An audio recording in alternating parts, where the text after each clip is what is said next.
Hello guys, welcome to my YouTube channel.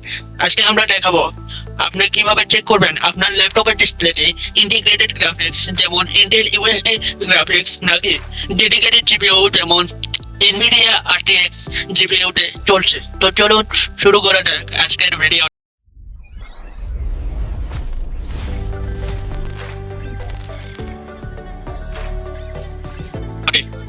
প্রথমে আপনারা Windows বাটনে চাপ দেবেন, এরপর আপনারা সার্চ বারে লিখবেন এনভিডিয়া কন্ট্রোল প্যানেল।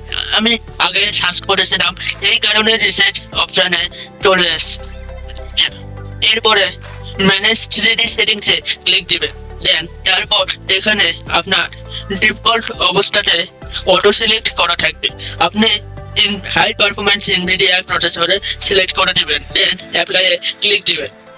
এরপরে চলে যাবেন সেট ফিজিক্স কনফিগারেশনে, তারপরে এই অপশনটিতে ক্লিক দিবেন। দেওয়ার পরে এখানে অটো সিলেক্ট রিকমেন্ডেড থাকবে ডিফল্ট অবস্থায়, আপনারা এনভিডিয়া আরটিএক্স সিলেক্ট করে দিবেন, দেন এখানে অ্যাপ্লাই বাটন আসবে, অ্যাপ্লাই করে দিবেন। বেশ, আপনার কাজ শেষ।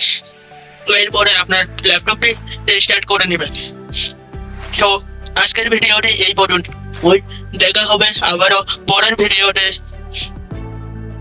আপনারা যদি আরো এরকম tips and tricks related video পেতে চান, আমার চ্যানেলটিকে সাবস্ক্রাইব করুন। আর চ্যানেলটা ফেসবুক অথবা ইনস্টাগ্রাম থেকে দেখছেন, চ্যানেলটা অবশ্যই ফলো দিয়ে রাখবেন।